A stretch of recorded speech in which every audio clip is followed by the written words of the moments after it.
Kados biasa monggo kita niat itikaf rumin. Bismillahirrahmanirrahim. Nawaitul i'tikafa ma dumtu fi hadzal masjidi lillahi ta'ala. Assalamualaikum warahmatullahi wabarakatuh. Masyaallah hadirin wal hadirat rahimakumullah, as-shaimin was-shaimat rahimallah, para bapak para ibu jamaah sedaya ingkang kula mulyakaken. Alhamdulillah sampai detik ini Allah masih berikan kesempatan bagi kita semuanya untuk bisa menyelesaikan puasa Ramadan atau rangkaian ibadah di bulan suci Ramadan, utamanya puasa sampai pada hari yang ke-12. Alhamdulillah. Harapan kita mudah-mudahan puasa yang telah kita lewati semuanya diterima oleh Allah. Dan mudah-mudahan kita masih diberikan kesempatan, diberikan kesehatan, lahiran batinan, panjang umur sehingga bisa menyelesaikan sampai hari yang terakhir. Amin amin Allahumma amin. Dan bisa meraih Lailatul Qadar insyaallah amin. Para ibu, para bapak, kajian agama atau kuliah subuh pada kali ini narasumber kita adalah salah seorang dari pengasuh Bait Al-Hikmah sebagaimana kita maklum bersama, dan juga pengendali atau ketua PCNU Kota Pasuruan. Yang kedua suriahnya atau raisnya kemarin beberapa hari yang lalu telah menyampaikan materi juga kepada kita semuanya, G. Al-Haj Abdul Halim Mas'ud. Beliau ini adalah ketua umumnya. Mudah-mudahan senantiasa diberikan kesehatan oleh Allah dan kemampuan zahir batin. Sosok ulama muda, kiai muda, muda usianya tapi tua pikirannya, insyaallah. Mudah-mudahan selamat ya. Para rawuh sedaya ingkang kula mulyakaken, materi yang akan disampaikan insyaallah kalau sesuai dengan undangannya free bebas Gus. Tapi tadi malam ada wacana sebagaimana yang kami dari panitia sampaikan, terserah silakan memilih dari 3 alternatif atau dikolaborasikan ketiganya, disinggung titik-titik dari ketiganya. Yaitu saya mengajukan 3 judul. Pertama, ciri-ciri al-mar'atus sholihah. Dengan pertimbangan karena jamaahnya yang hadir itu juga tidak jauh beda dengan bapak-bapak. Banyak juga di belakang gitu, banyak. Sehingga perlu sentuhan daripada kajian materi kali ini. Kemudian hikmah di balik puasa Ramadan, itu yang kedua. Yang ketiga, sholat tarawih itu 20 rakaat dan fadilahnya, atau itu yang ketiga. Kegiatan pengajian kali ini Gus disorot dengan video, divideokan dan diunggah ke YouTube. Mulai pertemuan pertama insya Allah sampai terakhir akan diunggah ke YouTube oleh ini Mas Fahmi. Mudah-mudahan Mas Fahmi diberikan kelancaran rezekinya, diberikan kemudahan segalanya sehingga bisa mengakses kegiatan, berbagai kegiatan, utamanya pengajian kuliah subuh di setiap pagi selama bulan suci Ramadan dengan baik dan lancar. Di hadapan ibu-ibu ada 2 TV besar, 2 TV. Jadi panjenengan nanti bisa dilihat langsung, gerakan-gerakannya dilihat langsung, disimak oleh para ibu di belakang. Oleh karena itu, marilah lebih jelasnya kita dengarkan bersama-sama kajian beliau, materi beliau. Mudah-mudahan apa yang disampaikannya bisa menjadikan ilmu yang manfaat bagi kita semuanya. Oleh karenanya, waktu kami serahkan sepenuhnya kepada beliau. Fa'alaihi falyawambal masykur. Monggo.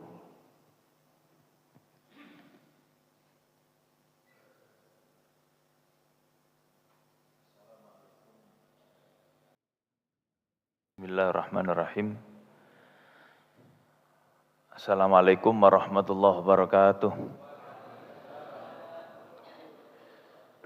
Bismillahirrahmanirrahim. Alhamdulillahirabbil alamin. Allahumma salli wa sallim wa barik ala sayyidina wa maulana Muhammadin wa ala alihi wa sahbihi ajma'in. Subhanaka la ilma lana illa ma 'allamtana innaka antal alimul hakim. Rabbi syarah li sadri wa yassir li amri wahlul 'uqdatam min lisani yafqahu qawli, amma ba'du. Hadratal muhtaramin wal mukarramin, para alim, para ulama, para tokoh, khususnya kepada para pengurus takmir Masjid Al-Muhajirin yang saya hormati, segenap para jamaah kaum muslimin wal muslimat yang mudah-mudahan semuanya mendapatkan ampunan dari Allah Subhanahu wa taala. Kita patut berbangga dan bersyukur kita yang ada di masjid ini ditakdirkan oleh Allah bisa berkumpul pagi ini untuk mengambil berkah dari waktu pagi. Karena waktu pagi sendiri itu sudah mengandung berkah. Sebagaimana Nabi SAW berdoa, Allahumma barik li ummati fi bukuriha. Ya Allah, berkailah kepada umatku di waktu pagi mereka. Jadi kita duduk di sini saja, Pak. Duduk mawon di masjid setelah subuh sampai terbitnya matahari itu sudah penuh dengan pahala dan penuh dengan berkah. Nggih. Dadi masuk karo turu-turu mboten napa-napa, nggih. Dan alhamdulillah kita tidak hanya duduk, tapi kita pagi ini beriktikaf dan kumpul di satu majelis yang insya Allah menambah ilmu kita bersama-sama, menambah wawasan kita, dan itu insya Allah bisa menjadi bekal tambahan bagi kita. Saya awalnya agak bingung karena di surat itu temanya bebas.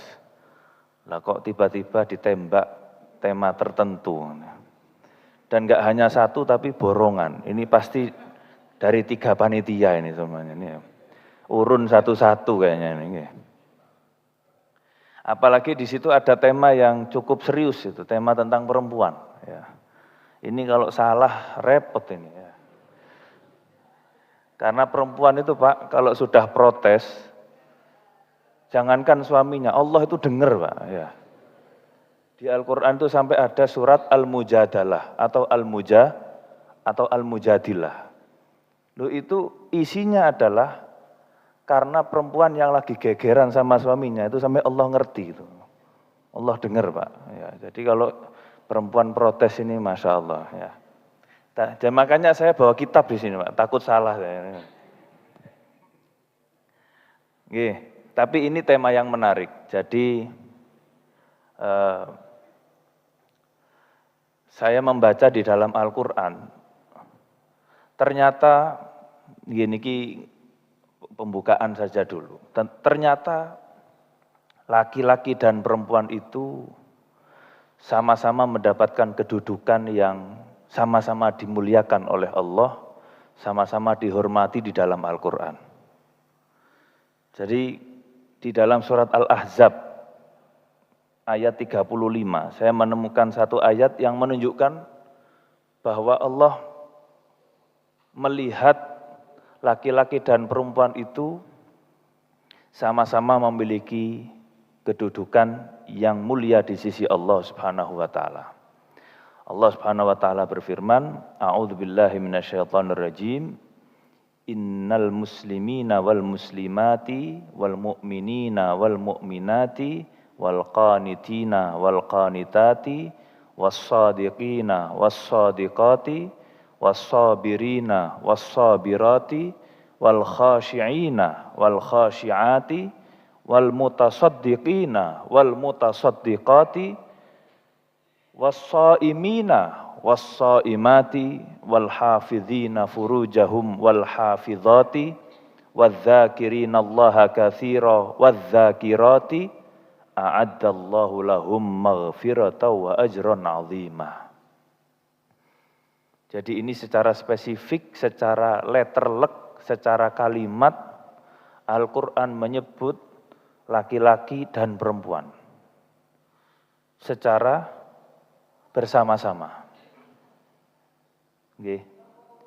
Jadi orang-orang yang muslim dari laki-laki dan yang muslim dari perempuan, yang iman dari laki-laki dan yang iman dari perempuan, dan yang taat ahli ibadah dari laki-laki dan yang dari perempuan, dan orang-orang yang imannya benar-benar jujur dari laki-laki maupun dari perempuan, dan orang-orang yang sabar dari kaum laki-laki maupun dari perempuan, dan orang yang khusyuk dari kaum laki-laki dan juga dari kaum perempuan, dan orang-orang yang bersedekah dari kaum laki-laki dan dari kaum perempuan, wassaimin wassaimat, dan orang-orang yang berpuasa dari kaum laki-laki dan juga dari kaum perempuan, dan orang-orang yang menjaga kehormatannya, kemaluannya dari kaum laki-laki maupun dari kaum perempuan, dan orang-orang yang banyak berzikir kepada Allah dari kaum laki-laki maupun dari kaum perempuan, a'addallahu lahum maghfiratan wa ajran 'azima.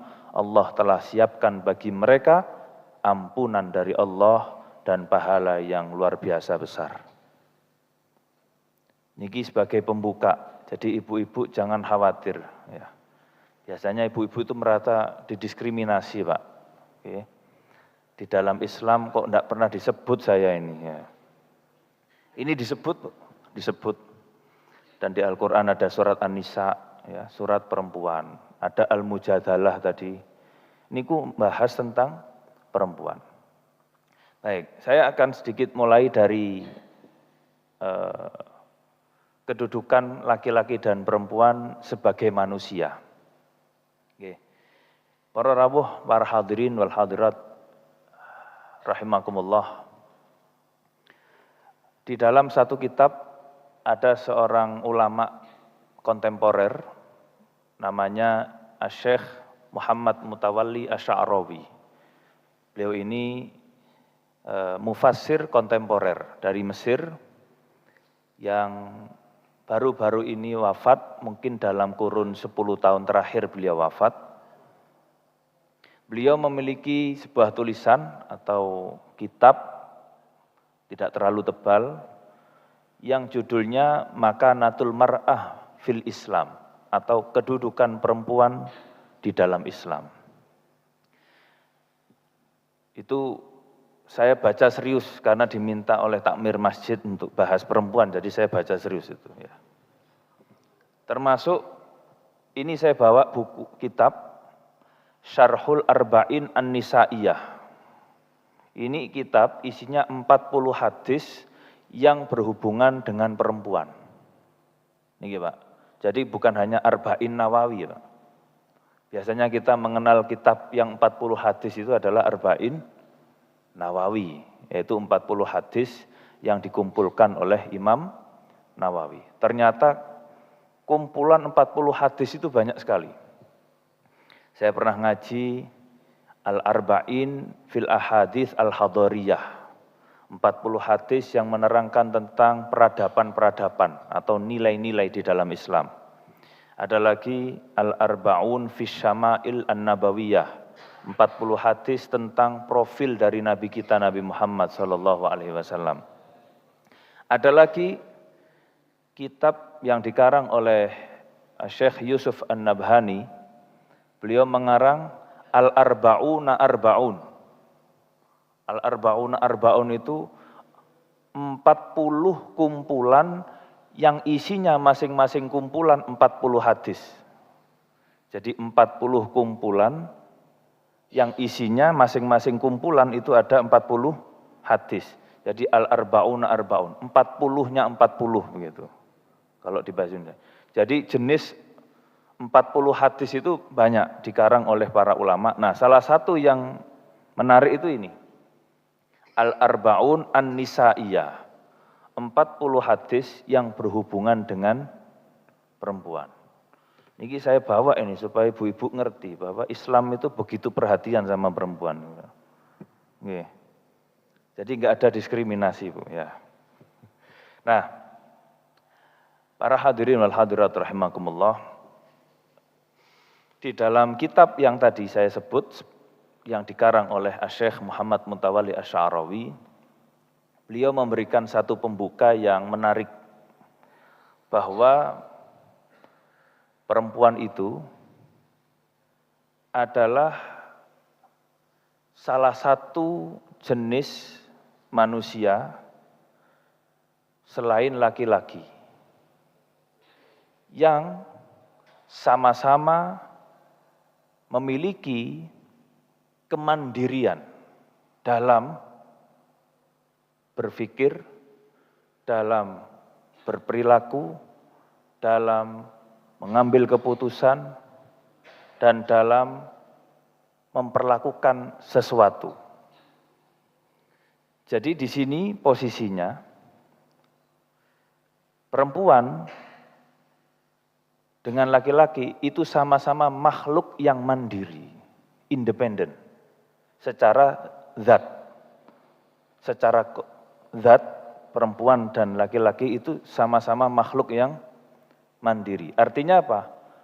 Perempuan memiliki kemampuan untuk memilih prinsip, memilih keyakinannya, memiliki kemampuan untuk berpikir, untuk berpendirian, memiliki kemampuan untuk menentukan sikap, untuk menentukan keputusan. Jadi di dalam posisi ini, maka antara laki dan perempuan sebenarnya ada qadrun mustarak. Ada kodrat yang sama-sama dimiliki oleh keduanya. Yang sama-sama dimiliki oleh keduanya, baik laki-laki maupun perempuan. Dan Al-Quran mengakui itu. Kita kalau melihat kisah-kisah di Al-Quran, ada kisah Ratu Balqis. Kisah Ratu Balqis di zaman Nabi Sulaiman. Di mana di situ digambarkan bahwa Ratu Balqis ini perempuan, tapi beliau memiliki kemampuan untuk mengambil keputusan. Karena beliau di saat itu adalah raja atau ratu, kan begitu ya. Untuk menjadi pemimpin, ratu, dan memiliki banyak pasukan, maka dibutuhkan cara berpikir, dibutuhkan pendirian yang tangguh, dibutuhkan kemampuan untuk memutuskan sesuatu. Artinya apa? Kemampuan perempuan dalam urusan ini diakui oleh Al-Quran. Jadi ini yang harus kita pahami semua, khususnya bapak-bapak, supaya bapak-bapak ini andalannya jangan ar-rijalu qawwamuna 'alan nisa terus ya. Itu pun Pak, ayat ini ar-rijalu qawwamuna 'alan nisa, sebenarnya ayat ini cara memahaminya nggak boleh salah. Mungkin sebagian orang atau kita pada umumnya memahami laki-laki itu adalah pemimpin dari perempuan. Kalau saya membaca tafsir, justru di situ ayat ini mengarahnya ke kita sebagai laki-laki. Maksudnya bagaimana? Ar-rijalu qawwamuna 'alan nisa, laki-laki adalah pemimpin bagi perempuan. Pertanyaannya adalah, seberapa pantas wahai engkau laki-laki menjadi pemimpin dari perempuan?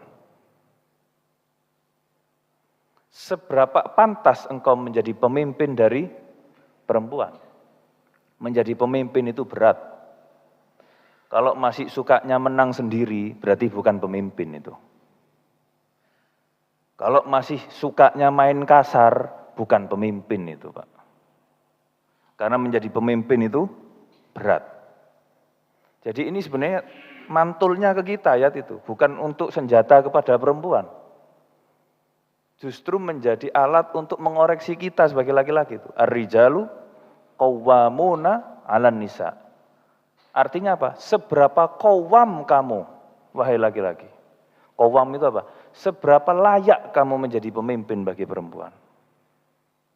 Nggih, tenang Bu, tak belani Bu, tenang mawon. Tak belani teman. Loh ini benar ini, kalau tafsirnya digeser-geser sesuka hati, ini jadi alatnya laki-laki kadang-kadang. Nah ini beberapa hal yang disitir atau yang disinggung oleh Al-Quran terkait dengan posisi laki-laki dan perempuan. Sekalipun, saya akan sedikit masuk. Sekalipun kita juga harus tahu bahwa perempuan itu diciptakan oleh Allah memiliki tugas tertentu. Memiliki tugas tertentu. Kalau kita mendengar kisah Nabi Adam alaihissalam, maka kita akan mengerti bahwa perempuan itu diciptakan oleh Allah untuk melaksanakan tugas tertentu. Apa itu tugasnya? Nah, itu ada di dalam ayat yang biasanya kita dengar dalam acara-acara pernikahan. Oke. Apa itu ayatnya? Surat Ar-Rum. A'udzubillahi minasyaitonirrajim. Wa min ayatihi an khalaqalakum min anfusikum azwajal litaskunu ilaiha. Litaskunu ilaiha. Wa ja'ala bainakum mawaddata wa rahmah. Inna fi dzalika laayatil liqaumi yatafakkarun. Di sini Allah menutup ayat ini dengan liqaumi yatafakkarun. Memang suruh mikir kita ini. Suruh mikir, Pak. Menangkap sinyal-sinyal dari ayat-ayat Al-Quran itu memang harus berpikir. Karena Allah itu memang suka memantik begitu itu. Memantik-mantik, memancing-mancing supaya kita itu berpikir. Karena kita sudah diberi alat untuk berpikir, yaitu akal. Wa min ayatihi an khalaqalakum min anfusikum azwaja. Salah satu tanda kebesaran Allah adalah Allah menciptakan bagi kalian, wahai laki-laki, azwaja, pasangan. Tujuannya apa? Litaskunu ilaiha. Litaskunu, supaya kamu tenang. Supaya kamu tentram, damai. Berarti ini juga mengandung pesan bagi ibu-ibu. Jadilah ibu-ibu yang menenangkan dan mendamaikan. Nah itu Pak. Ini Quran loh ya. Nggih. Quran ini kula rada hati-hati lek bahas ngeten iki. Salah repot saya ini, apalagi masuk YouTube ya. Litaskunu ilaiha. Supaya kalian bisa tenang, wahai laki-laki. Nah, di dalam kitab Makanatul Mar'ah fil Islam itu disebut begini. Laki-laki itu tugasnya adalah dia berinteraksi dengan kehidupan. Dengan segala jenis pekerjaan, dengan segala jenis kebutuhan hidup. Jadi laki-laki itu tugasnya berinteraksi dengan apa? Ajnasil hayati wal a'mal. Dengan berbagai jenis kehidupan dan pekerjaan-pekerjaan untuk memenuhi kebutuhan hidup. Nah, perempuan apa tugasnya? Perempuan tugasnya adalah at-ta'amul ma'ar rijal, yaitu berinteraksi dengan laki-laki. Jadi laki-laki ngurusi ajnasil hayat, kehidupan, wal a'mal dan pekerjaan-pekerjaan. Perempuan ngurusi laki-lakinya. Jadi kira-kira lebih mulia mana, Pak? Lebih mulia perempuan. Perempuan itu suruh ngurusi sesama manusia. Laki-laki ngurusi sawah, ngurusi napa malih. Yang bukan manusia malah yang diurus oleh laki-laki itu, nggih.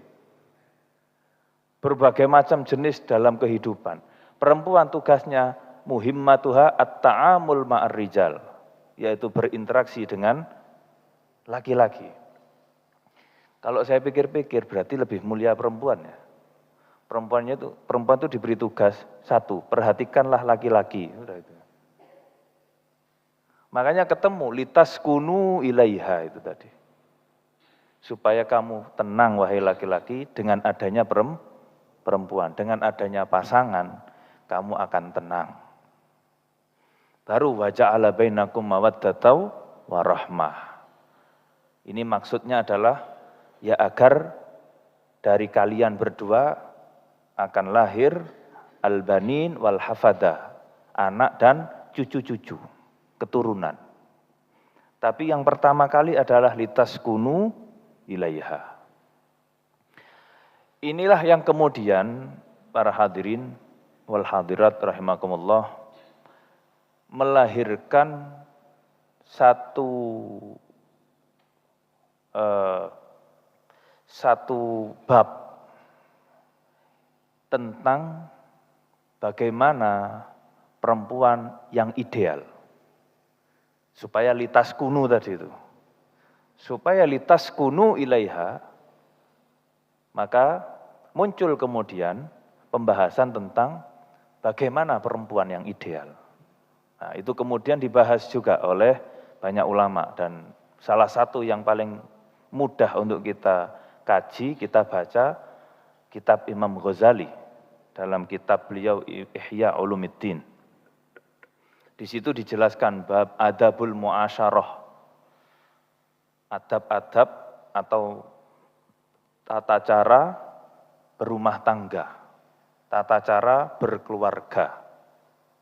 Dan di situ dijelaskan apa hak atau apa kewajiban-kewajiban suami kepada istri dan apa kewajiban istri terhadap suami. Tapi sebelum berumah tangga, prosesnya adalah menikah dulu. Leres nggih? Sebelum berumah tangga, prosesnya adalah menikah dulu. Maka momen yang paling krusial itu adalah momen menikah. Bagaimana kita kemudian menentukan pasangan kita. Nah, itu momen krusial itu. Dari situlah kemudian muncul, oh bagaimana kita menentukan pasangan kita. Kalau Nabi sering menyampaikan, perempuan itu yang ideal dinikahi karena 4 faktor. Nabi mengatakan yang pertama lijamaliha, karena cantiknya. Walimaliha, karena hartanya. Walinasabiha, karena nasabnya, turunan orang baik. Walidiniha, dan karena agamanya. Agama disebut belakangan. Di riwayat yang saya baca itu agama disebut belakangan. Setelah itu Nabi melanjutkan fadhfar bidzatid din taribat yadak. Pilihlah perempuan yang baik agamanya, maka akan selesai urusan yang lain. Jadi memang Nabi mengatakan 4 faktor. Kecantikannya, kekayaannya, keturunannya, yang keempat agamanya. Nah, tapi pesannya Nabi, fadhfar bidzatid din taribat yadak. Tentukan atau pilihlah yang baik agamanya, maka akan selesai urusan yang lain. Dan itu dijelaskan panjang di dalam kitab Ihya.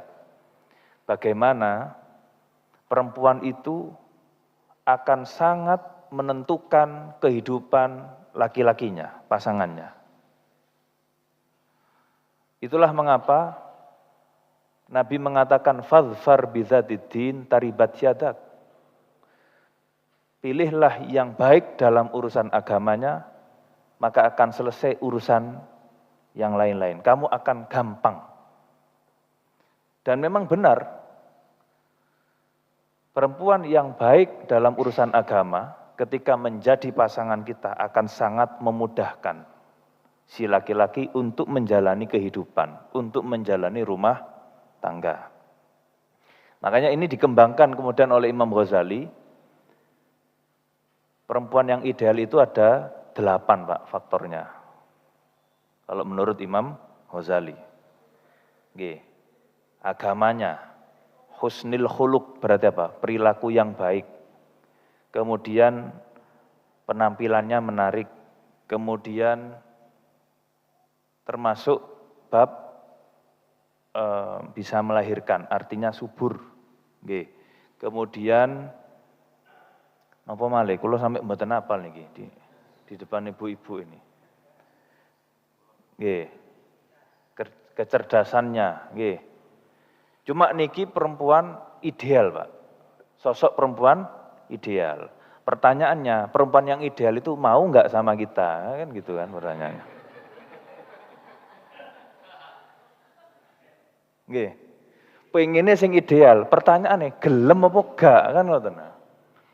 Makanya kalau nggak bisa dapat yang ideal, ada standar minimal, Pak. Standar minimal nyari istri itu seperti apa? Cari yang pertama bernafas, ya. Berarti si urip, Pak. Cek nadi, wis mboten usah seleksi. Cek nadi, oh sik berdenyut. Wah, masih berarti bisa dipilih. Yang kedua, Islam, nggih. Yang ketiga, salatnya menghadap kiblat. Selesai, Pak.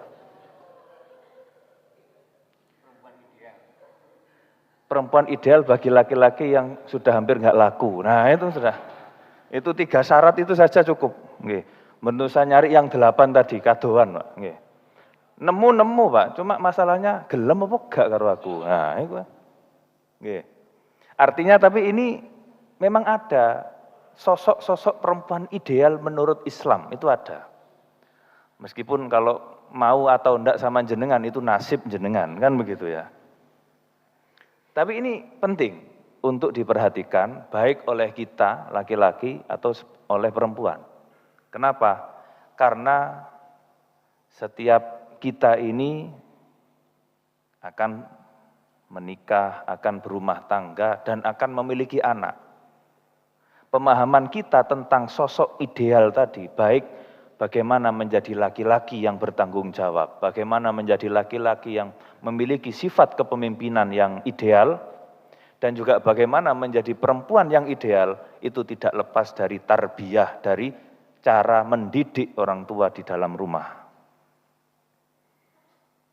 Makanya ini berkaitan semua. Jadi saya cerita begini supaya kita ini punya kesadaran bahwa laki-laki yang soleh dan perempuan yang solihah bukan tiba-tiba. Mereka lahir, mereka tumbuh dari proses pendidikan yang panjang. Dan itu ada di pundak orang tua untuk mendidik sebaik-baiknya. Nah ini supaya kita perhatian. Agar lahir generasi-generasi tadi, laki-lakinya ideal, perempuannya juga ideal. Kalau sudah sama-sama ideal, Pak, gampang ketemu, Pak. Jangan nyari perempuan yang ideal, ya yang nyari nggak ideal, ya nggak mau perempuannya. Yang laki-lakinya nggak ideal, nyari perempuan yang ideal, ya nggak mau perempuannya.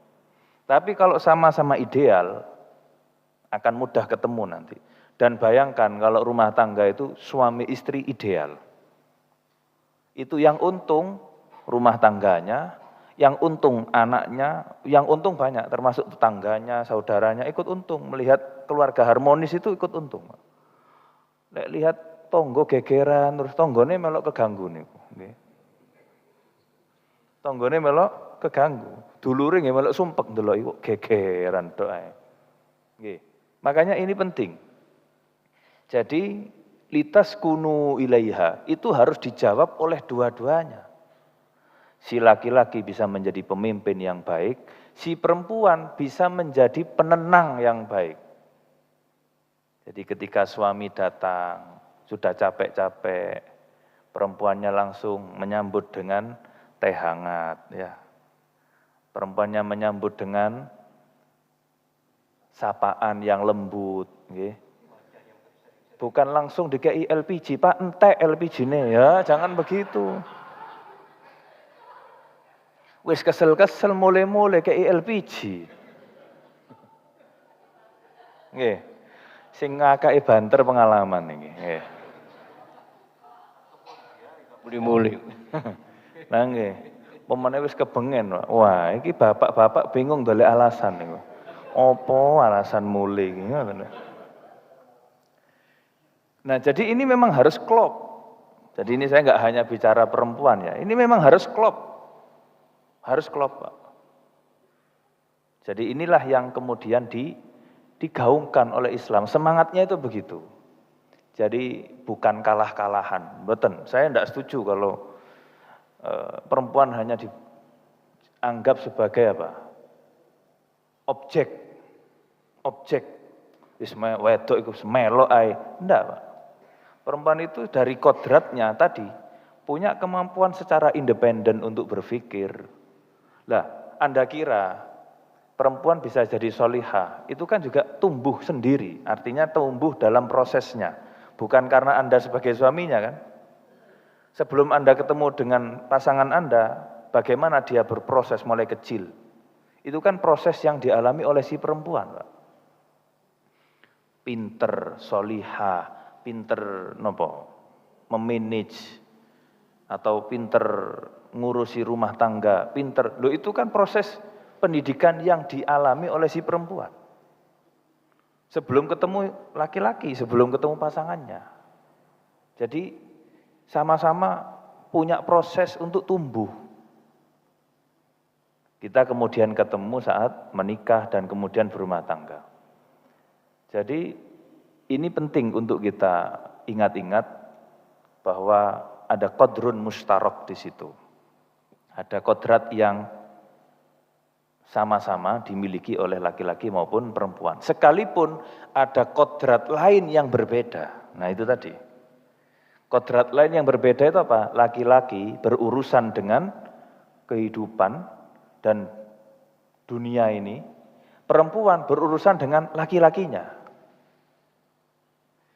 Itulah mengapa di dalam Islam, Islam itu tidak melarang perempuan kerja, tidak. Tidak melarang perempuan aktif, tidak. Tapi, nah itu ada tapinya. Iki alarm wis nuduhno mari iki. Tapi ini dilanjut napa mboten niki? Oh sampai jam 6. Wah, kesuwen. Kesuwen iki. Tanya jawab 15. Tapi ya, jadi perempuan dan laki-laki itu ada kodrat yang sama, tapi ada kodrat yang berbeda. Nah, Islam itu tidak melarang perempuan untuk aktif, untuk kerja, untuk keluar dari rumah. Tapi, nah ini tapinya yang penting ini. Tapi liddoruroh. Liddoruroh. Kalau kebutuhannya mendesak, keadaannya sangat mendesak. Dan ini ada contohnya di dalam Al-Quran. Ada kisah di zaman Nabi Musa, ini saya catat ayatnya ini. Di saat itu ada sebuah sumur gitu Pak, ya, atau sumber air di zaman Nabi Musa. Di mana kaumnya Nabi Musa itu datang semua, laki-laki itu datang ke sumber air itu, untuk mengambil air, untuk binatang ternaknya, untuk kebutuhan hidupnya, untuk kebutuhan mereka. Nah di antara kerumunan orang laki-laki itu, ada nyempil itu di pinggir, dua perempuan. Dua perempuan itu di pinggir, tidak ikut berkerumun dengan laki-laki. Itu cuma nungguin gitu aja, diem nungguin. Oke. Kemudian ditanya oleh Nabi Musa, "Ma khotbukuma? Ada apa kamu kok di sini?"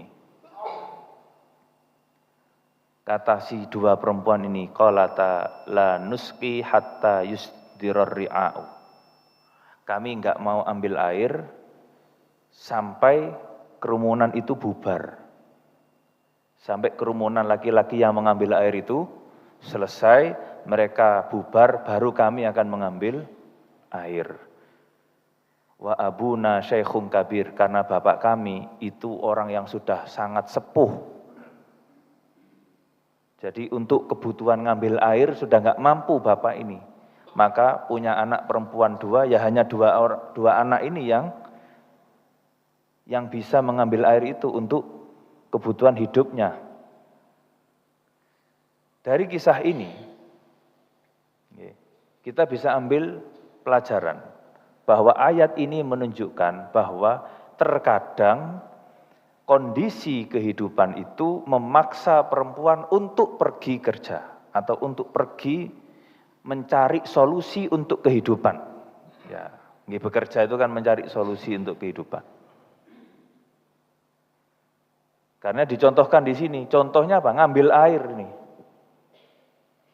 Karena bapaknya sudah sepuh, punya anak cuma perempuan 2, nggak ada lagi orang yang bisa dimintai tolong, ya mereka yang kemudian datang. Tapi coba lihat sikap dari 2 perempuan ini. Mereka itu menunggu Pak, minggir dulu, sampai kerumunan laki-laki ini bubar, artinya selesai.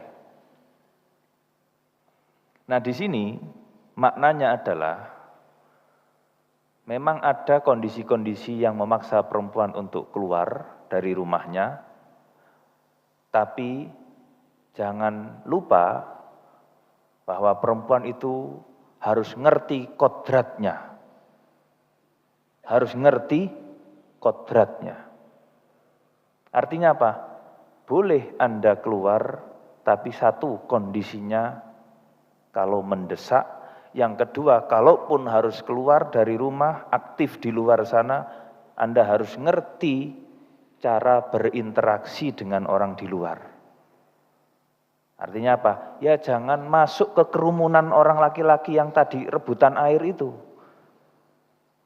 Berarti bisa menjaga diri, bisa tahu diri. Oh ini wilayah saya nggak boleh masuk ini. Saya dulu, sabar dulu, saya nunggu dulu atau minggir dulu. Jadi adamul izdiham ma'ar rijal, tidak boleh berkerumun atau bercampur dengan laki-laki. Ikhtilat, adamul izdiham wal ikhtilat. Enggak boleh ikut berkerumun dan bercampur dengan laki-laki. Lah itu yang harus dipatuhi. Yang harus dipatuhi. Oleh Islam enggak dilarang perempuan itu kerja, tapi itu kodrat atau batasannya. Nah di sisi lain, laki-laki juga harus paham. Makanya di ayat itu, kemudian ada lanjutannya, fasaqalahumal ma'.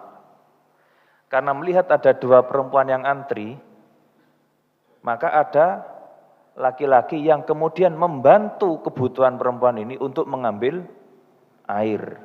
Jadi bukan dibiarkan ngantri sampai akhir, enggak. Justru karena ada perempuan, laki-laki, oh ya sini, saya ambilkan air dulu, silahkan kamu bawa pulang, supaya kamu segera pulang. Jadi didahulukan. Supaya apa? Perempuan ini tidak lama-lama di luar rumah, kebutuhannya segera selesai, segera terpenuhi, dan segera pulang. Jadi ada kerjasama, ada saling memahami dan saling menghargai di masyarakat. Itu yang paling penting.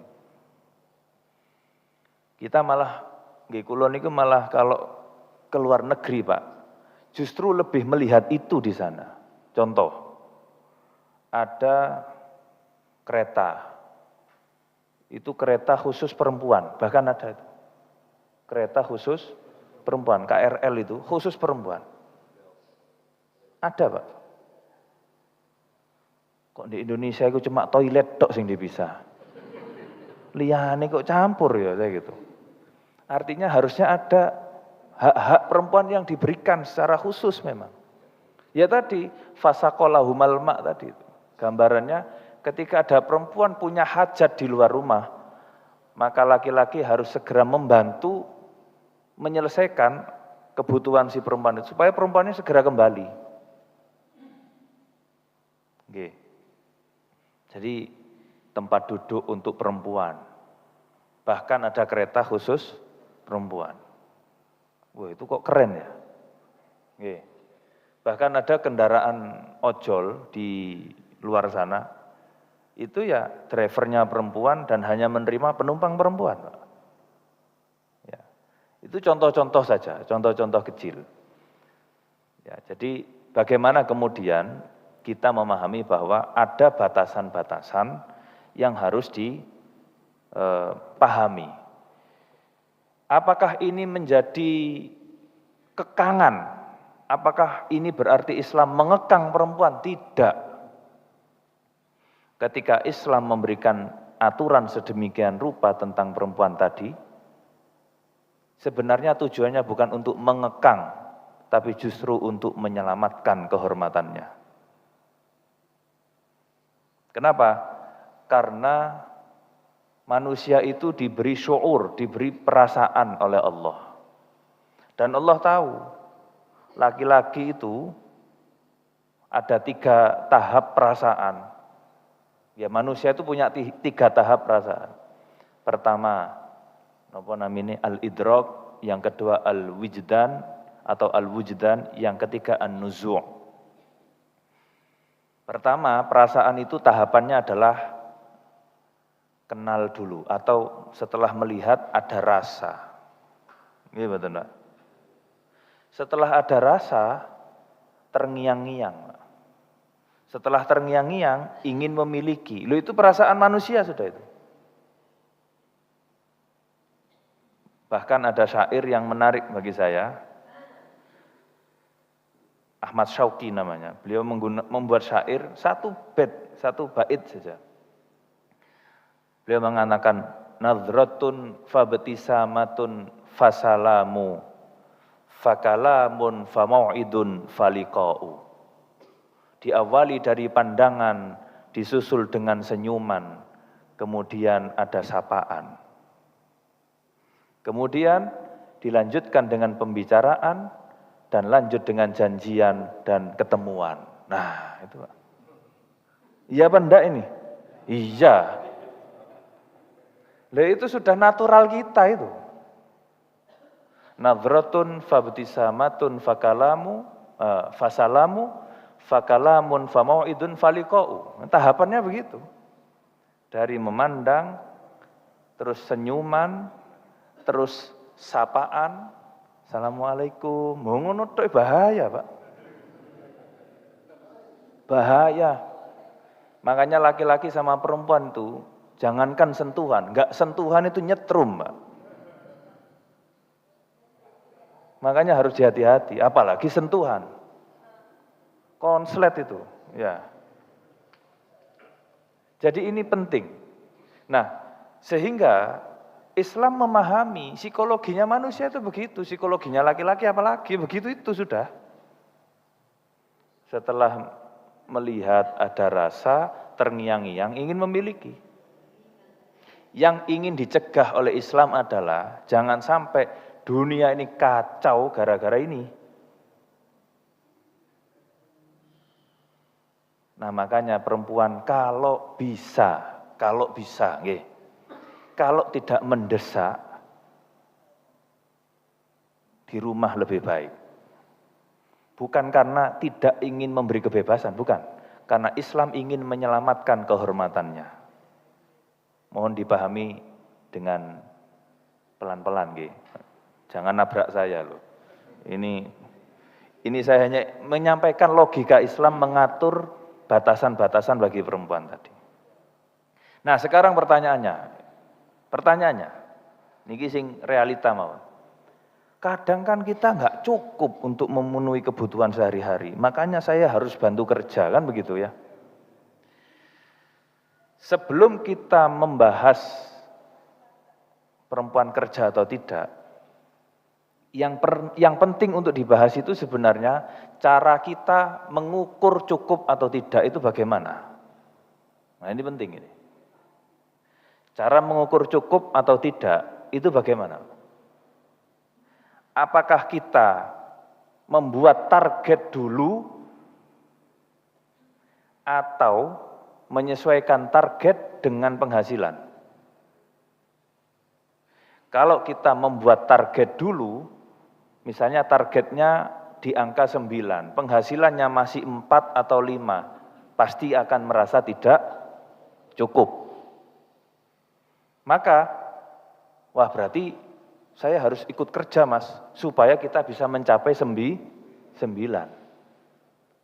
Itu berarti apa?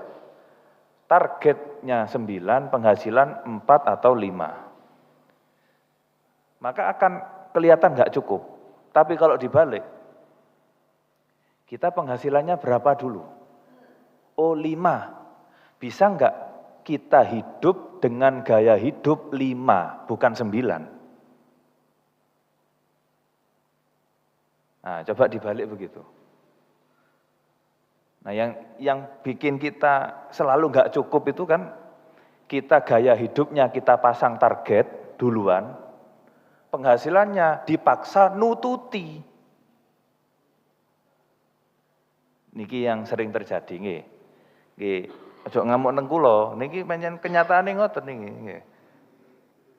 Gaya hidup 9, penghasilan yang masih 4 atau 5, kita paksa gimana ya caranya supaya bisa nututi ke 9. Coba kalau dibalik, penghasilan kita 5, bisa enggak kita hidup dengan gaya hidup 5? Atau gaya hidupnya 4, jadi iso nabung, gak pakpok benulan. Kalau kita modelnya yang kedua, jadi gaya hidup disesuaikan dengan penghasilan, insya Allah kata tidak cukup itu tidak buru-buru keluar dari mulut kita. Karena yang sering membuat kata tidak cukup itu kita ucapkan, karena kita sudah terburu-buru pasang target gaya hidup. Nggih.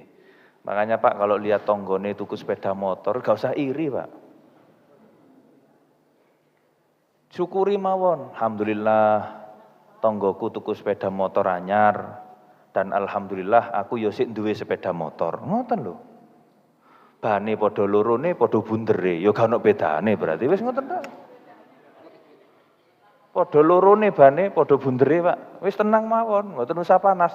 Gak usah oh berarti kene kudu nyicil. Lah nyicil niku lho sing gare berat Pak. Kudu melok ganti, masih nyicil gak apa-apa. Akhirnya bendino mecicil ae. Gak bisa tidur, kedap-kedip gak turu. Gak turu kedap-kedip gak bisa tidur. Ya, makanya ndelok wong pecicilan terus, mencucu terus.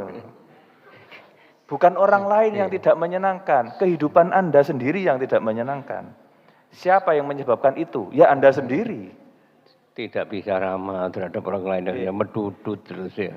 Jadi niku para rawuh. Mudah-mudahan ini bisa membuka pola hidup kita. Nah, anak-anak kita harus kita ajari begitu. Manajemen finansial itu begitu, Pak. Jangan paksa penghasilan mengikuti gaya hidup, tapi sesuaikan gaya hidup dengan penghasilan. Enak lek ngoten niku. Enggak ada istilah flexing, pamer-pamer, yang penting tersohor meskipun tekor. Jangan itu. Itu perilaku yang merusak. Yang penting tersohor meskipun tekor. Kan banyak hari ini yang begitu. Yang penting tersohor Sing penting ketoke sugih. Masih yo kabeh ku sik cicilan kabeh. Munine dit. Kredit.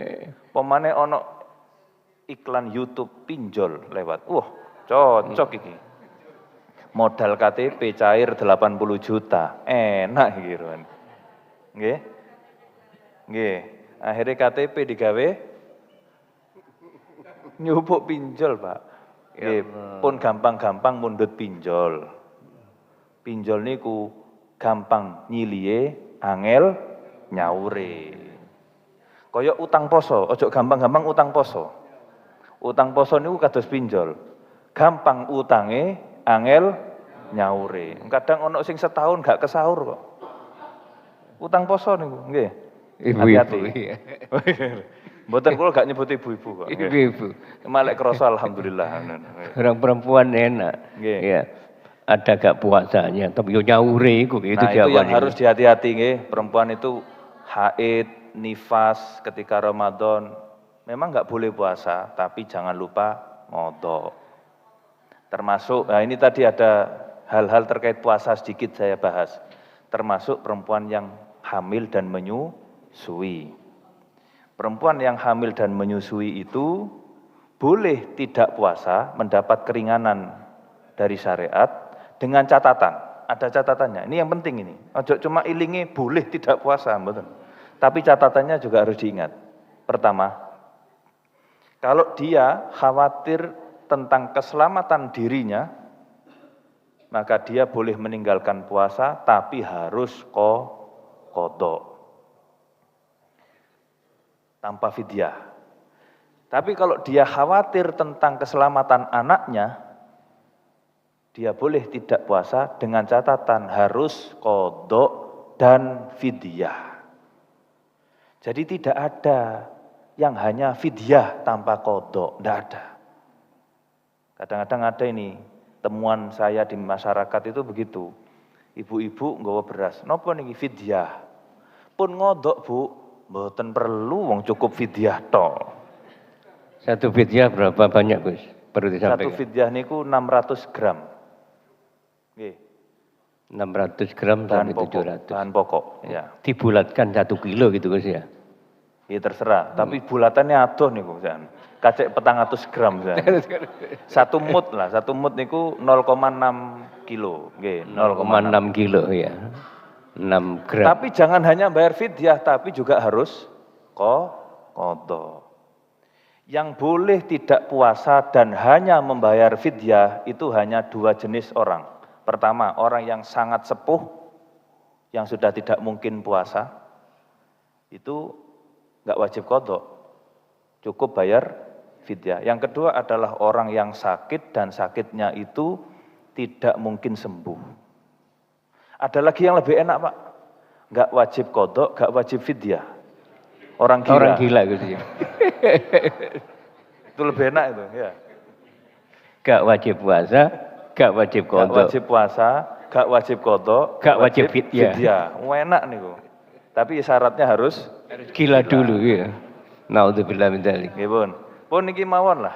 Terkait tarawih singkat saja. Tarawih 20 rakaat itu dijelaskan oleh Allahyarham Syekh Hasan Hito, ulama ahli fikih yang baru-baru meninggal seminggu yang lalu. Seminggu yang lalu. Ahli fikih, beliau itu sedang menulis ensiklopedi fikih yang rencananya akan berjumlah 150 jilid.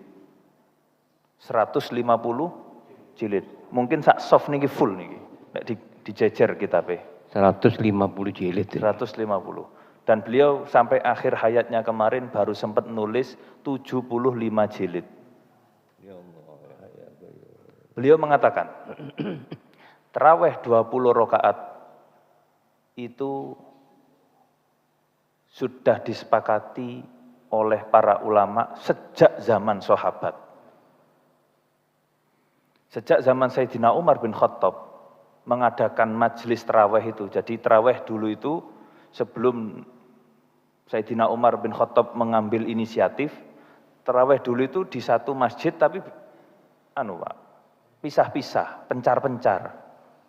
Nggih, wonten sing wong 5 diimami wong 1, ana sing maneh wong 5, nggih. Mungkin lek teng mriki saiki kok didoleki sing paling cepet sing ndi kan ngoten biasa nggih. Dibandingno. Tapi dulu itu Sayyidina Umar melihat kondisi seperti itu, wah ini gak pas iki, gak pas. Makanya kemudian beliau berijtihad, dikumpulkan jadi satu dengan satu imam saja. Di dalam satu tempat, ya sekarang masjid. Dan jumlah rakaatnya 20. Itu kata Syekh Hasan itu, tidak ada ulama yang menentang tarawih 20 rakaat sejak zaman sahabat. Bahkan sejak zaman sahabat itu semuanya sepakat. Ijma' qauli, mereka sepakat, tidak ada satu pendapat yang lain yang berbeda tentang tarawih. Yang kedua, ijma' fi'li.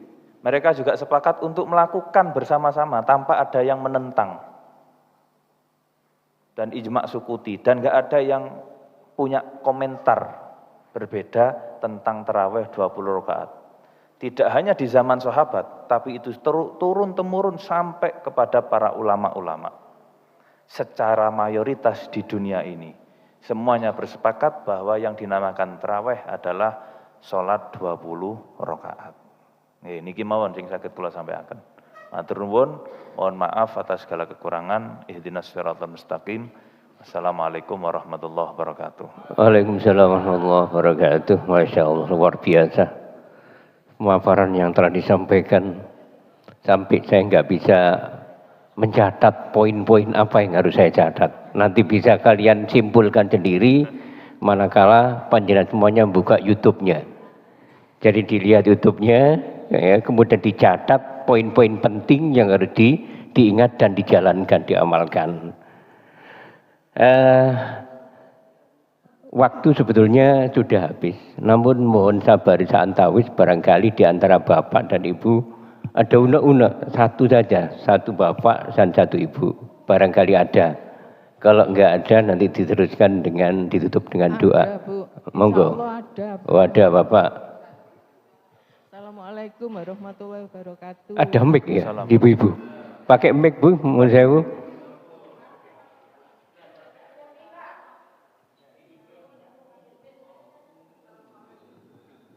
Enggak dengar, Mas Fahmi. Assalamualaikum. Onten mic ya?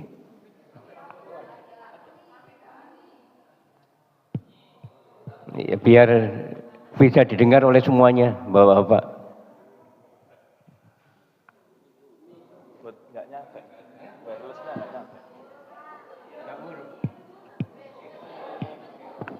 Assalamualaikum warahmatullahi wabarakatuh. Waalaikumsalam warahmatullahi wabarakatuh. Pak Ustadz ngapunten kula malih niki. Napa, Bu? Kula napa? Kula malih sing kados wingi. Kula ngalih. Nggih. Ngapunten. Oh, kula maling. Kula maling.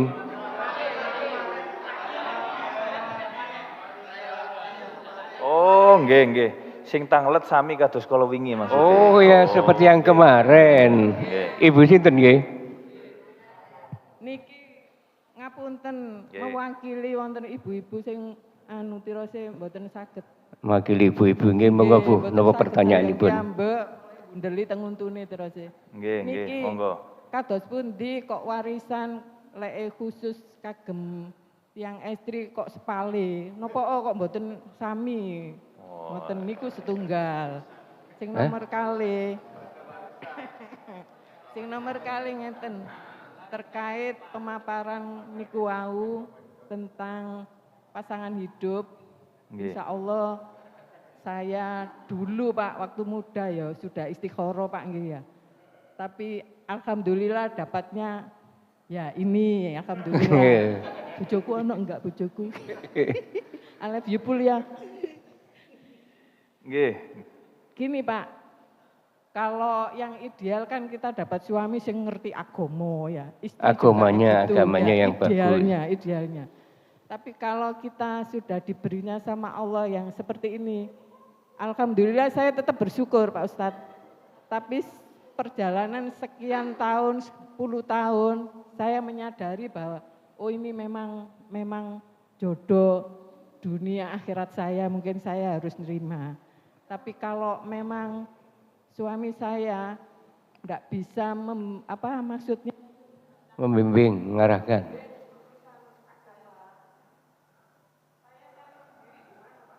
Nggih. bukan Nggih, cari nggih, paham, suami, paham. duduk. Tentang Cari agama yang suami. minus suaminya Saya Bu. cari sendiri. Cari ilmu. Ya, bukan cari suami lagi, bukan. Bukan Bukan. cari Cari suami ilmu lagi, maksudnya. bukan. Cari ilmu sendiri. Cari ilmu maksudnya. Oh, keluar Paham, untuk paham. cari ilmu sendiri Nggih. karena suaminya tidak bisa melakukan. Suaminya ada Mikut di- ngoten Bu nggih. Nggih. Suaminya ada di sini. Suaminya ada. Ngacung. Waduh, berat ini. Nggih. Matur nuwun.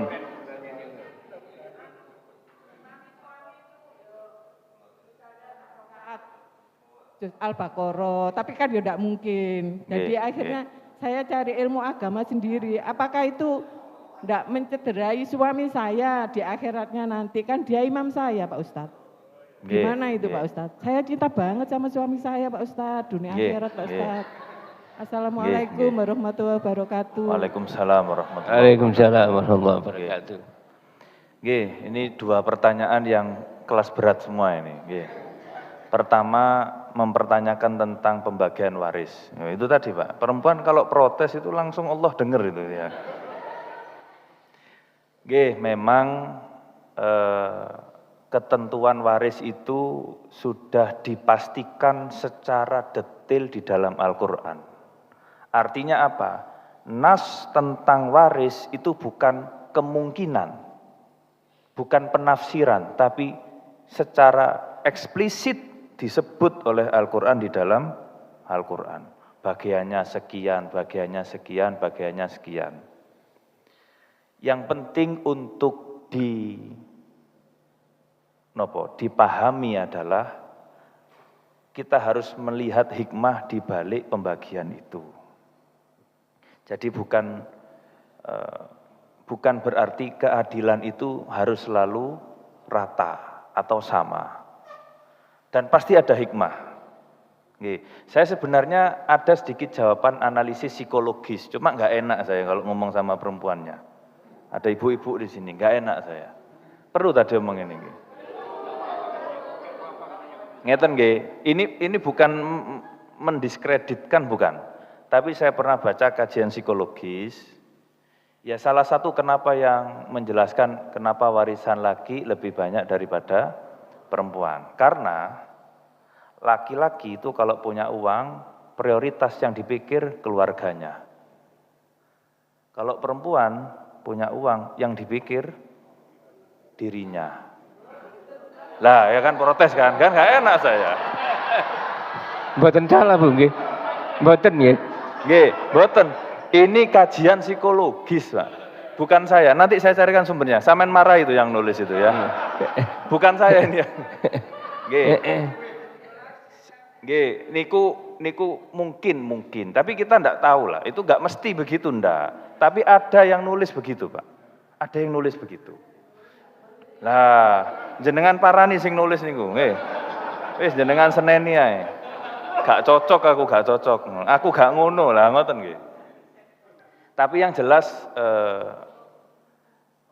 kita juga harus mengambil hikmah lah. Apa ya di balik pembagian yang kelihatannya tidak adil tadi atau tidak rata itu.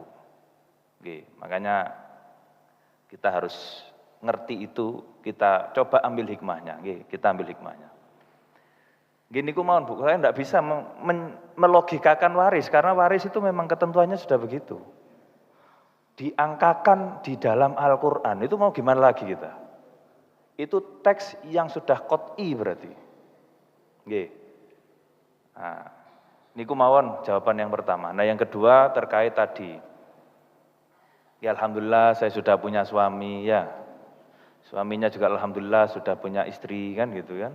Ada bapaknya di sini kira-kira? Ada ya. Nah, tapi kalau dalam keadaan kita sama-sama punya kekurangan dalam urusan agama, kata ibu-ibu tadi, boleh enggak saya belajar sendiri? Jawabannya boleh dan suaminya harusnya mengizinkan.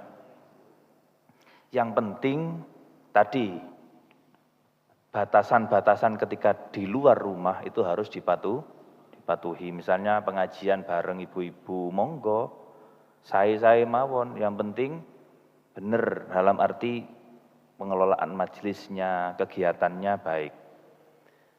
Nah, tapi kan saya kan makmum suami saya, kan itu imam saya. Nah, dalam urusan kesolehan Bapak Ibu, kita diberi akses, diberi kemampuan untuk mensolehkan diri kita masing-masing. Coba lihat istrinya Fir'aun. Siti sinten niku? Siti Asia. Fir'aun yang begitu zalimnya tidak bisa merubah istri solihahnya menjadi zalim, menjadi kafir. Berarti apa? Perempuan bisa berpendirian. Kalaupun yang laki-laki salah dan menyuruh, meminta melakukan hal-hal yang salah, istri bisa meluruskan. Tidak seperti sholat, tidak seperti makmum di dalam sholat, kudu melok terus. Wong lek imam lali lho, saged diingintaken. Imam batal, kalau imam ngentut misalnya. Kalau imam lupa, perempuan bisa mengingatkan? Bisa. Makmum laki-laki dengan cara subhanallah, makmum perempuan dengan apa? Menepuk ini, punggung tangan. Bukan gini. Menepuk punggung tangan. Ya. Gini. supaya suaranya nggak terlalu keras ini. Nggih. Tek tek.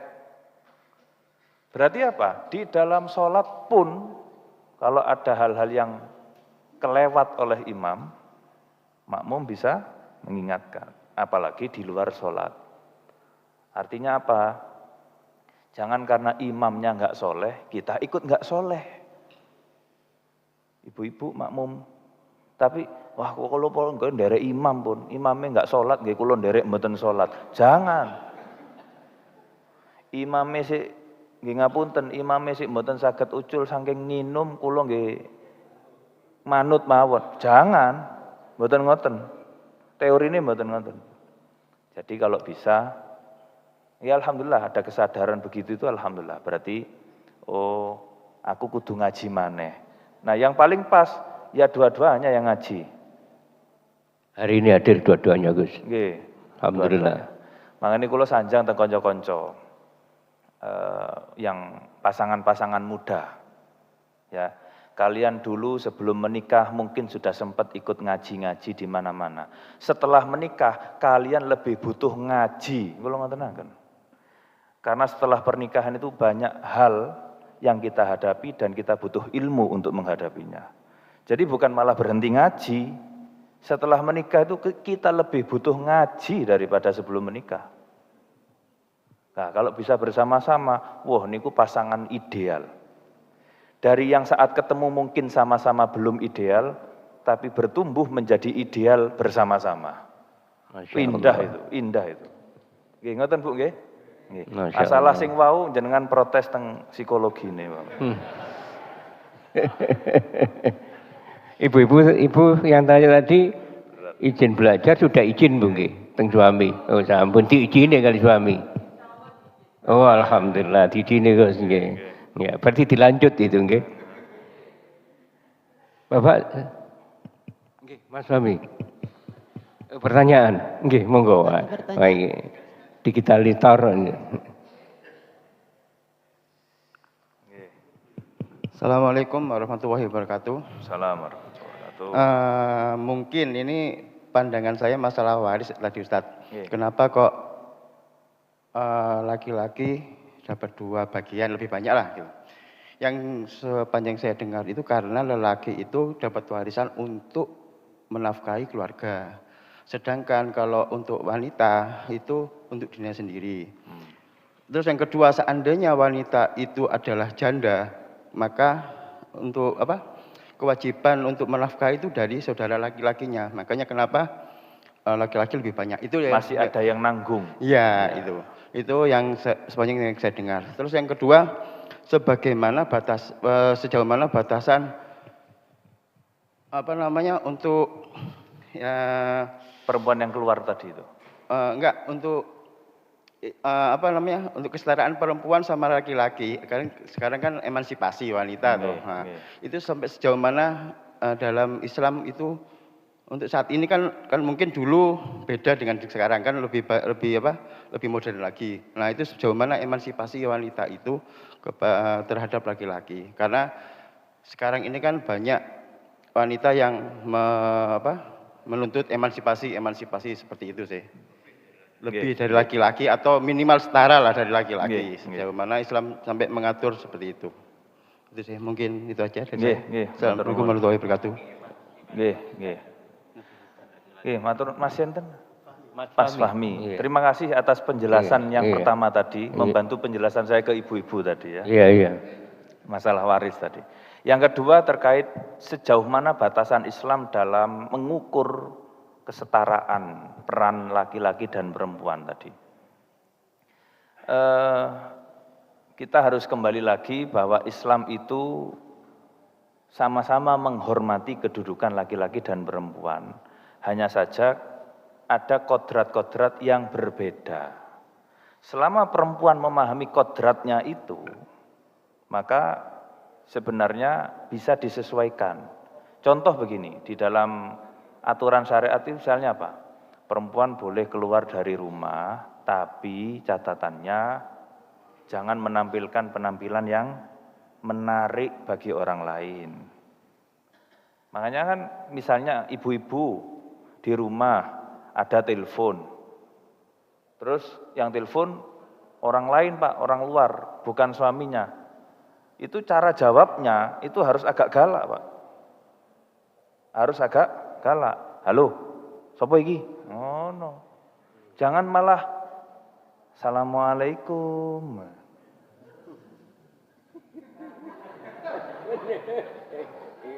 Iya. Timbulkan pemahaman lain nanti. Oke. Iya.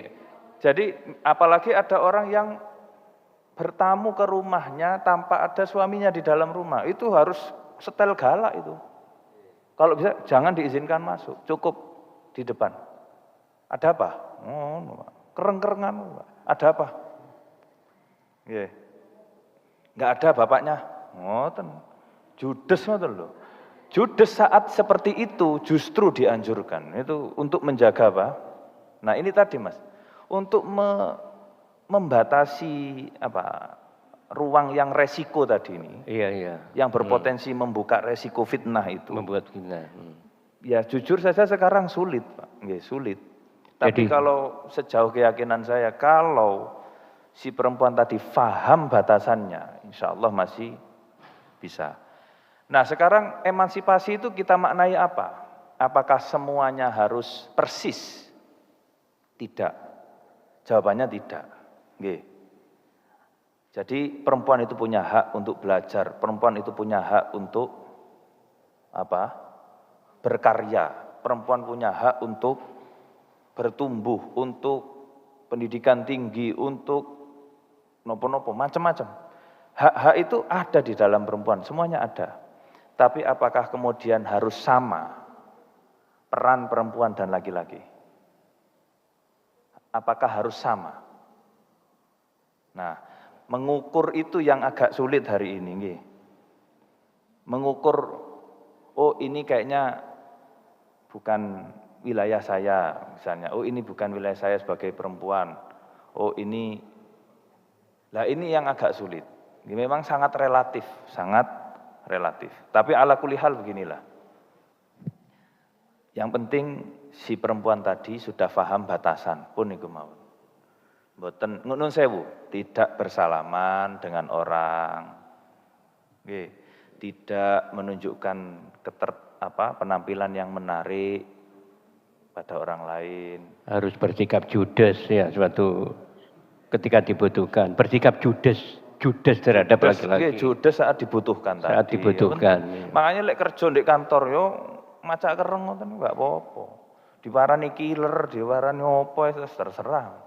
Tapi itu untuk menyelamatkan dirinya. Itu sama seperti Nabi Yusuf yang ketika digoda oleh perempuan, qala rabbi sijnu ahabbu ilayya. Ya Allah, penjara lebih baik bagiku daripada aku harus menuruti kemauan si perempuan. Siti Zuleha. Tapi kan kudu kuat ngoten niku, kudu kuat. Sing akeh kan gak kuat, Pak. Nah, Imronnya harus kuat Gus ya. Imronnya harus kuat. Nah, makanya kalau maunya nggak kuat, imronnya harus kuat Gus. Jadi nuwun sewu kalau kita melihat percampuran laki-laki dengan perempuan di dunia kerja itu hampir sulit kita jaga itu, kita antisipasi itu hampir sulit. Nah, gimana cara menjaganya? Bukan dilarang kerjanya sekarang, gimana cara menjaganya? Pun niku mawon. Nggih, intinya di situ, Mas. Jadi kalau kita mau pakai list kanan kiri nggih sulit. Ini wilayah-wilayah yang saya nggak bisa memisahkan itu karena kadang realita di lapangan itu memang punya karakteristik beda-beda. Sekarang hampir semua bidang itu bisa dimasuki perempuan kan, bidang pekerjaan, bidang profesi, nggih. Tapi itu kan menunjukkan bahwa perempuan bisa menjadi profesi apapun hari ini. Profesi apapun.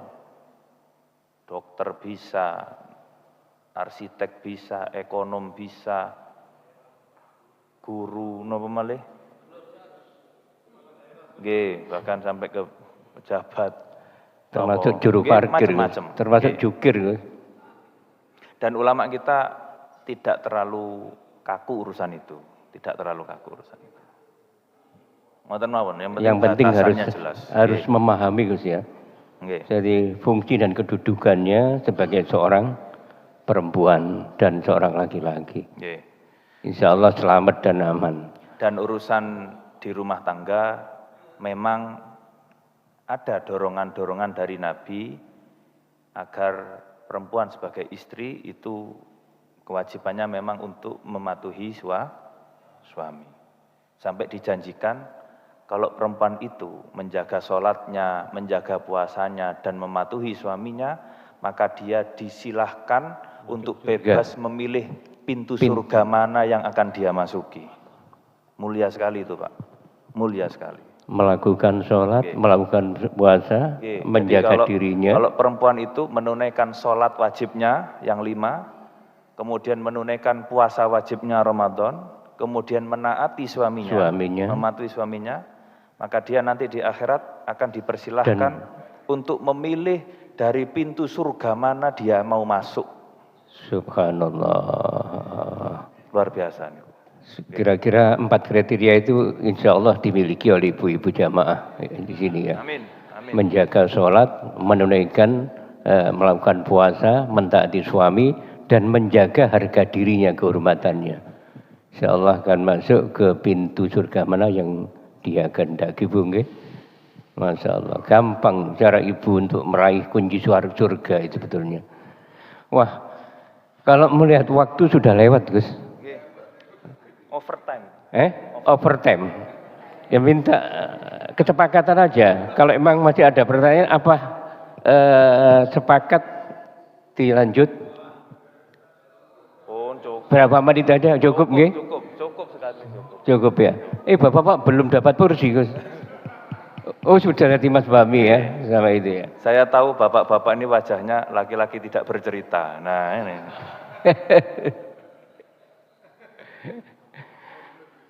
Masya Allah. Ya mungkin dengan menyimak YouTube nanti ya, di YouTube untuk mengulang materi yang telah disampaikan oleh beliau, kemudian ditimbulkan pertanyaan sendiri ya, kemudian dicarikan jawabannya sendiri, entah lewat mana nanti cari jawabannya ya, atau dengan pemateri berikutnya nanti di hari-hari berikutnya. Terima kasih Gus, Masya Allah, itu luar biasa ini. Ini kuliah subuh Gus. Jadi saya dengar mulai awal sampai akhir ini tingkatannya kalau di perkuliahan ini pasca sarjana ya, sangat dalam sekali, sangat dalam sekali. Ya memang sesuai dengan jabatan yang diemban dan dimiliki oleh Gus Ama ini. Tadi belum saya kenalkan, beliau adalah dari gelar formalitasnya beliau ada Kiai Haji Nailur Rahman SPSI gitu ya, sarjana psikologi, MPD dan MM. Jadi 2 S2-nya alhamdulillah diraih, yang tidak lama lagi insya Allah akan menyelesaikan gelar doktornya insya Allah Gus ya. Mudah-mudahan ya. Terima kasih Gus atas waktu yang telah diberikan. Esok-esok ngantuk bisa hadir rawuh di masjid ini dalam rangka berbagi ilmu dan menyapa Bapak Ibu yang ada di Masjid Muhajir ini. Mudah-mudahan ilmu-ilmu yang telah disampaikan tadi, 3 mata kuliah tadi itu, mulai perempuan yang solihah, mata solihah, kemudian terawih, sholat terawih dan keutamaannya, serta hikmah puasa Ramadan.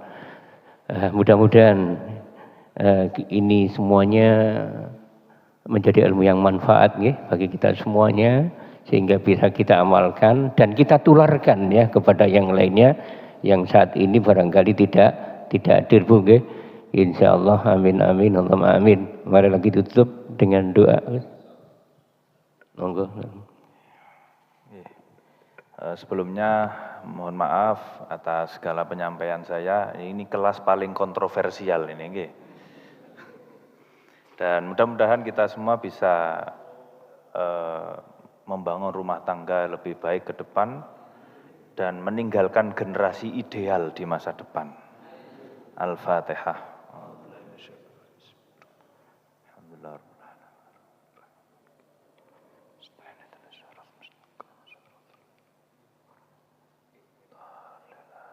Bismillahirrahmanirrahim. Alhamdulillahirabbil alamin. Allahumma shalli wa sallim ala sayyidina Muhammadin wa ala ali sayyidina Muhammad.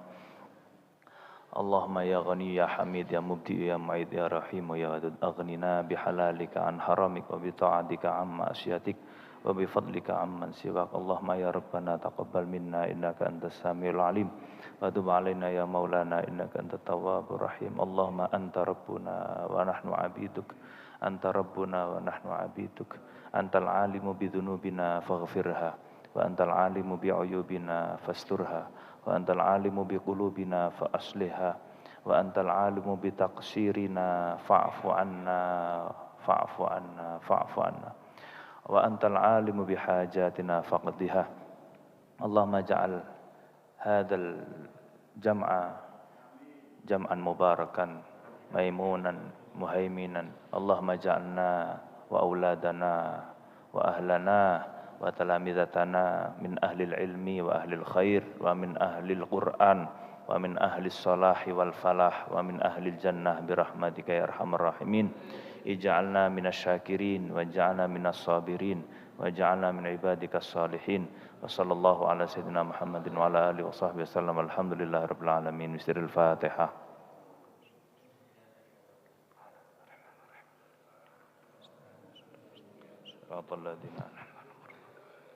Walhamdulillahi rabbil alamin. Ya Rabbana tarafna bi annana tarafna wa annana atrafna alana atrafna batub alaina tauba tazil kulla hauba wastur lana al-awrati wa amin ar-rawati waghfir li walidina rabbi wa mauludina wal ahli wal ikhwani wa masyhur. Insyaallah jazakumullah khair. Ya Allah. Afwan. Surani.